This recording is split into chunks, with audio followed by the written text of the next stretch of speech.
নমস্কার, আমাদের channel crop রেমেডিতে আপনাদের প্রত্যেককে স্বাগত জানাই। আজকে আমরা যেসব কৃষক বন্ধু এই বেগুন চাষ করতে চলেছেন বা করেছেন,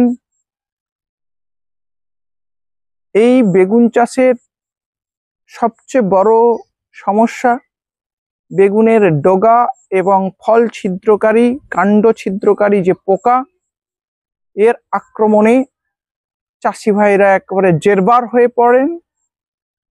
আজ আমরা আপনাদেরকে সেই বেগুনের সাংঘাতিক এই কীটশত্রু ডগা এবং ফল ছিদ্রকারী পোকার স্বয়ংসম্পূর্ণ যে সমাধান করা যায়, নিয়ন্ত্রণ করা যায় কিভাবে বেগুন ক্ষেত থেকে। বিশেষত এই পোকার আক্রমণ সবচেয়ে বেশি হয় কিন্তু গ্রীষ্মকালে, তুলনামূলক বর্ষাকালে বা শীতের সময় একটু কম হয়, কিন্তু তা হলেও এর আক্রমণ অত্যধিক হয়ে গেলে আপনাদের উৎপাদিত ফসলের বেশিরভাগই বেগুন পোকা ছিদ্র করে দেয়, যার ফলে বাজারজাত করতে আপনাদের সমস্যা হয়, অনেক লস হয়ে থাকে। তা চাষি ভাইরা যারা আসেন, কৃষক বন্ধুরা অফিসে আসেন, তারা নানা রিকোয়েস্ট করেন। তো সেটা নিয়ে আজকের আমরা একেবারে পরিচর্যাগত দিক থেকে আরম্ভ করে শেষ পর্যন্ত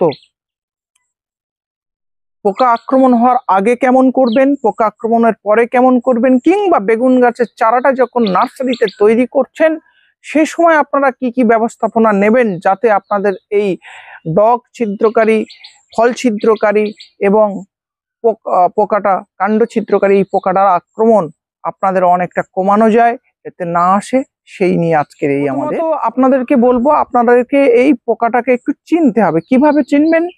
দেখবেন এরা প্রথমে কোথায় কোথায় আক্রমণ করছে। বেগুন গাছের ডগ, সেই ডগের কিছুটা নিচে এরা ছিদ্র করে ভিতরে ঢুকে যায়, ভিতরটা কুড়ে কুড়ে খেয়ে নেয়, যার ফলে এবং দেখবেন একটু কালো হয়ে যায়, ডিম পাড়ে বাইরে, এবং ওই ডগটা, বড় সিমটম হচ্ছে ডগটা শুকিয়ে যায়। এইভাবে বেগুনের ডগগুলো শুকিয়ে যায়। আপনারা তারপরে ধীরে ধীরে ওরা কাণ্ডটার দিকে আক্রমণ করে, কাণ্ড শুকিয়ে যায়। এরপরে ওরা যখন লার্ভা থেকে, পিউপা থেকে আরম্ভ করে যখন বড়র দিকে এগোয়, তখন ওরা ফলে আক্রমণ করে, ফলের ভিতরে, যার ফলে ফলটাও ছিদ্র করে দেয়। ফলের ভিতরে আপনার ওরা বংশ বিস্তার করে, ফলটা নষ্ট হয়, আপনার প্রোডাকশন মার খায়। তাহলে আপনারা এই পোকাটাকে চিনবেন কি করে? দেখুন, অভিজ্ঞ চাষি ভাই যারা আছেন তারা প্রত্যেকেই এই পোকাটাকে চেনেন। যারা নতুন তাদের ক্ষেত্রে আমরা বলবো, দেখুন এর যে যে ডিমটা দেখবেন একটু আপনার ক্রিমের মতো সাদা হয়। লার্ভাটা যখন আসে বা পিউপা, আমরা যখন লার্ভাটা কিন্তু গোলাপি বর্ণের হয়।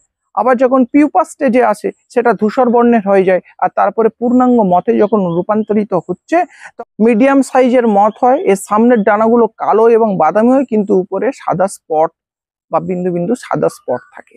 এইগুলো দেখে আপনারা পোকাটাও চিনতে পারেন। এই কাণ্ড এবং ডগ ছিদ্রকারী, ফল ছিদ্রকারী পোকাকে কন্ট্রোল করতে গেলে আমাদের দু রকমের ব্যবস্থাপনা গ্রহণ করতে হবে। একদম প্রথমে আমরা একে পোকা লাগার আগের, অর্থাৎ চারা অবস্থা থেকে বা নার্সারি সিডবেড থেকে তৈরি করব যখন, তখন কি ধরনের ব্যবস্থাপনা নেব, চলুন সেইটা জেনে নিই। প্রথমে আমরা বলবো আপনাদেরকে এই ডগ পোকার ছিদ্রকারী এর সহনশীল জাত পাওয়া যায় বাজারে, সেই সহনশীল জাতকে নির্বাচন করা। পাঞ্জাব বারসাতি, পাঞ্জাব মিত্তম, পুষা পার্পল রাউন্ড, এই ধরনের নানা সহনশীল জাত এখন বাজারে এসেছে, আপনারা সেগুলোর থেকে জাতটা নির্বাচন করতে পারেন। আরেকটি বড় শর্ত হচ্ছে পরিষ্কার পরিচ্ছন্ন চাষবাস। এই যে আগাছা হয়ে আছে, এরকম আগাছা হয়ে থাকলে কিন্তু যে কোনো পোকা এবং রোগের বাড়বাড়ন্ত আপনাদের ক্ষেতে চলে আসবে। সুতরাং পরিষ্কার পরিচ্ছন্ন চাষবাস, মালচিং পদ্ধতিতে চাষ, এবং জমিতে আপনারা এই ট্রাইকোগ্রামা চিলোসিস ছাড়া যেতে পারে, যারা এই পোকাটার লার্ভা, ডিম, পিউপাকে নষ্ট করে দেয়। এছাড়া যখন আপনারা বীজতলা তৈরি করবেন সেখানে অতি যত্ন সহকারে সিড বেড তৈরি করতে হবে। যেখানে আপনারা যারা পটে চারা তৈরি করেন, সেই পটে চারা তৈরির সময় আপনারা মশারির নেট ব্যবহার করবেন। মশারির নেটের ভেতরে পটে করুন, বীজতলাতে করুন, নেটের মধ্যে কিন্তু এর চারাটা তৈরি করতে হবে। এছাড়া যখন মূল জমিতে আপনি চারা গাছটা লাগিয়ে দিয়েছেন, অবশ্যই ভাবে ফেরোমন ফাঁদ ব্যবহার করবেন। ফেরোমন ফাঁদ আপনারা বিঘা প্রতি 3 থেকে 4টি লাগাতে পারেন। হ্যাঁ, তবে এখানে একটা জিনিস মাথায় রাখতে হবে, এই ডগ এবং ফল ছিদ্রকারী পোকার ফেরোমন ফাঁদ যেটা আপনারা বাজারে লিউসেলিওর নামে পাওয়া যায়, সেই লিউসেলিওর দিয়ে ফেরোমন ফাঁদটা আপনাকে করতে হবে। এই ফেরোমন ফাঁদ গাছের উচ্চতা অনুযায়ী লাগাতে হবে এবং প্রতি 15 দিন অন্তর গাছের উচ্চতা যত ধীরে ধীরে বাড়তে থাকবে আপনার সেই উচ্চতা অনুযায়ী ফেরোমন ফাঁদটা হাইটটা বাড়িয়ে দিতে হবে। তাহলে একদম চারা গাছ লাগিয়ে দিচ্ছেন মেন ফিল্ড থেকে, তখন থেকে কিন্তু এই ফেরোমন ফাঁদের ব্যবহার শুরু করে দিতে হবে।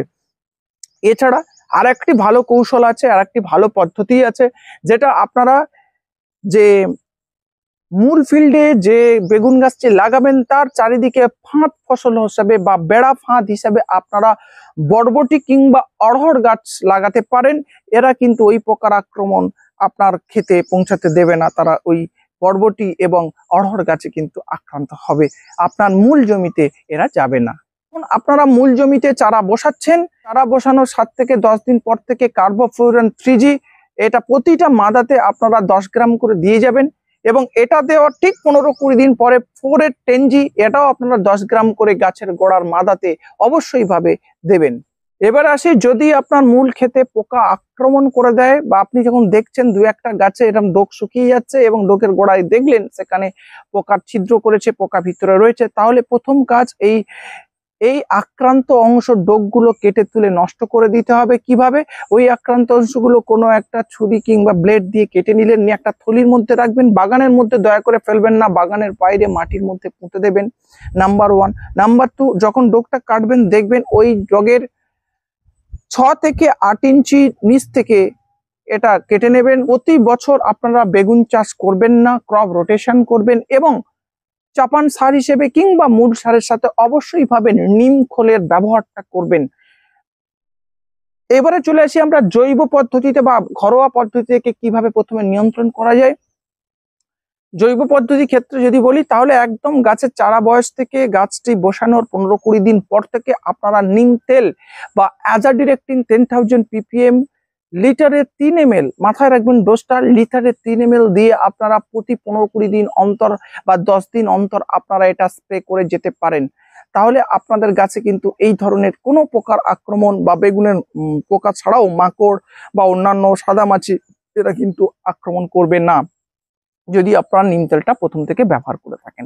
এরপর দেখছেন যে আক্রান্ত হয়ে গেছে, সেক্ষেত্রে আপনারা কি করবেন, আপনারা জৈব ছত্রাকজনিত যে কীটনাশকগুলো পাওয়া যায় তার মধ্যে সবচেয়ে ভালো কাজ করবে বেগুনে ব্যাসিলাস থুরিনজেনেসিস। তবে এটা আপনারা গ্রীষ্মকালের ব্যবহারটা এর না করাই ভালো, খুব 30 ডিগ্রি সেলসিয়াসের উপরে তাপমাত্রা গেলে ব্যাসিলাস থুরিনজেনেসিস কাজ করে না। অন্যান্য যে কোনো মরশুমে আপনারা এই ব্যাসিলাস থুরিনজেনেসিসটা খুব সুন্দর কাজ করে, আপনারা ব্যবহার করতে পারেন। এছাড়া আপনারা বিউভারিয়া ব্যাসিয়ানা এই ছত্রাক, উপকারী ছত্রাকটি আপনারা ব্যবহার করতে পারেন। এটা বাজারে নানা নামে পাওয়া যায়। এই ছত্রাকটা স্প্রে করে দিলে যদি লেদা পোকা আক্রান্ত অংশ সংস্পর্শেও আসে, ধরুন আপনি স্প্রে করে দিয়েছেন তারপরে পোকা আক্রমণ হয়েছে, পোকা গাছের কাণ্ড কেটে খাচ্ছে, ওর সংস্পর্শে যদি এই ছত্রাকটা এসে যায় তাহলে ওই পোকার ডোক ছিদ্রকারী পোকার শরীরে ঢুকে গিয়ে তাকে নষ্ট করে, তাকে মেরে ফেলে এবং বিষক্রিয়াজনিত সৃষ্টি করে তাকে মেরে ফেলে। সুতরাং আপনারা এটা ব্যবহার করতে পারেন, প্রতি লিটারে আপনারা 1 ml 1 লিটার জলে ব্যবহার করতে পারেন। এছাড়া আপনারা ম্যাটারিজেন অ্যানোসোফিলি এটা আপনারা 5 ml প্রতি লিটার জলে গুলে ব্যবহার করতে পারেন। এবারে কেউ যদি মনে করেন যে ধরুন বেগুনের প্রথম থেকে যদি এই ঘরোয়া পদ্ধতিতে 2-1টি জৈব কীটনাশক তৈরি করা যায় তাহলে কিন্তু আপনাদের খরচটা কম হয় এবং গাছটা খুব দীর্ঘস্থায়ী গাছ, বেগুন যেহেতু লং লাস্টিং এবং পোকার আক্রমণ কিন্তু অনেকটা রোধ করা যায়। সেক্ষেত্রে আমরা বলবো আগ্নেয়াস্ত্র এবং ব্রহ্মাস্ত্র এই দুটি ঘরোয়া পদ্ধতির উপকরণ দিয়ে তৈরি করেন, দারুণ কাজ করে এই বেগুনের ডগ এবং ফল ছিদ্রকারী পোকাতে। প্রথমে আসে ব্রহ্মাস্ত্রর কথা। এই ব্রহ্মাস্ত্রের উপকরণের জন্য আপনার কি কি লাগবে? প্রথমে অবশ্যই ভাবে নিম পাতা লাগবে। নিম পাতা আপনি নেবেন 1 কেজি। আপনি নেবেন গোমূত্র, একেবারে 3 লিটার 4 লিটার মতো গোমূত্র নেবেন। আতা পাতা নেবেন 500-600 গ্রাম। ডালিম পাতা নেবেন 500-600 গ্রাম, পেয়ারা পাতা নেবেন 500-600 গ্রাম এবং পেঁপে পাতা নেবেন 500-600 গ্রাম। দেখুন, এই যে আতা পাতা, ডালিম পাতা, পেঁপে পাতা, পেয়ারা পাতা, এর মধ্যে অনেক উপকরণ হয়তো আপনার কাছে নাও থাকতে পারে, যেগুলো থাকবে দুই একটা যদি বাদও যায় অসুবিধা কিছু নেই। এগুলো সংগ্রহ করে ভালো করে থেতো করে আপনার ওই গোমূত্র, নিম পাতা এবং এই সমস্ত আতা, পেঁপে, ডালিম, পেয়ারা পাতার ভালো করে মিশ্রণটি থেতো করার পরে মিশিয়ে আপনি এটাকে একটা দীর্ঘ সময় ধরে একদিন কিছু সময় অন্তর অন্তর এটা 5 বার ফোটাবেন। ফোটানোর পরে যে টোটাল দ্রবণটা অর্ধেক হয়ে যাবে। এই অর্ধেক হয়ে গেলে একে একদিন পুরোপুরি রেখে দেবেন, 24 ঘন্টা কোনো ব্যবহার করবেন না। তারপরের দিন নিকড়ে ছেঁকে নিয়ে তারপরে আপনারা সেটা ব্যবহার করতে পারেন। ওই নির্যাসটি আপনার যদি 1 লিটার ওই নির্যাস নেন তাহলে সেটা আপনি 50 লিটার জলে দিয়ে ব্যবহার করতে পারবেন। মিনিমাম 1 বিঘে জায়গাতে তো ভালোভাবেই ব্যবহার করতে পারবেন। এটা যদি করতে পারেন তাহলে আপনার কিন্তু এই পোকার আক্রমণ ঘরোয়া উপায়ে সম্পূর্ণ নিয়ন্ত্রণ করা সম্ভব। কেউ যদি এটা না করতে পারেন তাহলে আরেকটি ভালো উপকরণ রয়েছে যেটা আগ্নেয়াস্ত্র নামে পাওয়া যায়। এটাও দারুণ কাজ করে আপনার এই বেগুনের ডগ এবং পোকা ছিদ্রকারী পোকাতে। সেক্ষেত্রে আপনারা কি করবেন, বেড়া বা হলকলমি যে বলা হয় গ্রাম বাংলায় প্রচুর পাবেন, এই বেড়া বা হলকলমির পাতা আপনি নেবেন প্রায় 500-600 গ্রাম। ঝাঁঝ কাঁচা লঙ্কা, ঝাল আছে এরকম কাঁচা লঙ্কা আপনি নেবেন 200 গ্রাম। রসুন নেবেন 200 গ্রাম। নিম পাতা নেবেন কেজি 2 মতো এবং গোমূত্র 5-6 লিটার নেবেন।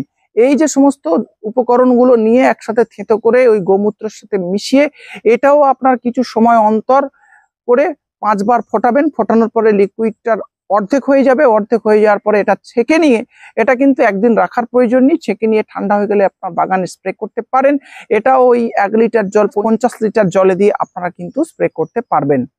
তাহলে দেখবেন আপনাদের এই বেগুনের ডগ ছিদ্রকারী পোকা এবং ফল ছিদ্রকারী পোকাটার হাত থেকে অনেকটাই রেহাই পাবেন। নয়, অনেকের সময়ের অভাব থাকে, সেক্ষেত্রে আপনারা রাসায়নিক কৃষি বীজ প্রয়োগ করতে পারেন। তবে রাসায়নিক কৃষি বীজ প্রয়োগের একটা অন্যতম শর্ত রয়েছে, সেটা হচ্ছে ক্ষেত্রে এই সমস্ত পোকামাকড়ের আক্রমণ যখন ইটিএল বা অর্থনৈতিক চরমসীমা ক্রস করে যাচ্ছে মনে হচ্ছে, তখন আপনাকে কিন্তু এই রাসায়নিক কৃষি বীজের শরণাপন্ন হওয়া উচিত। একদম প্রথম থেকে রাসায়নিক কৃষি বীজ মারলে তার অনেক ক্ষতিকর প্রভাব আছে, যেমন সেটা পরিবেশের ক্ষতি করে, আপনার নিজের শরীরের ক্ষতি করে, সেই সাথে সাথে এটা কিন্তু গাছেরও ক্ষতি করে। গাছের প্রথম থেকেই একেবারে এটা প্রয়োগ করলে সেভাবে নিতে পারে না, গাছের লংজিভিটিতে অনেকটা প্রভাব সৃষ্টি করে। অবশ্যই ভাবে আপনারা রাসায়নিক কৃষি বিষের মধ্যে প্রয়োগ করুন। প্রথমে আমি যেটা বলবো, এমামেকটিন বেনজয়েড 5% এসডি যেটা রয়েছে সেটা 1/2 গ্রাম প্রতি লিটার জলে গুলে প্রয়োগ করলে এটা দারুণ কাজ করে। এই ওষুধের কোনো পার্শ্ব প্রতিক্রিয়া নেই, গাছের উপর কোনো প্রভাব পড়ে না।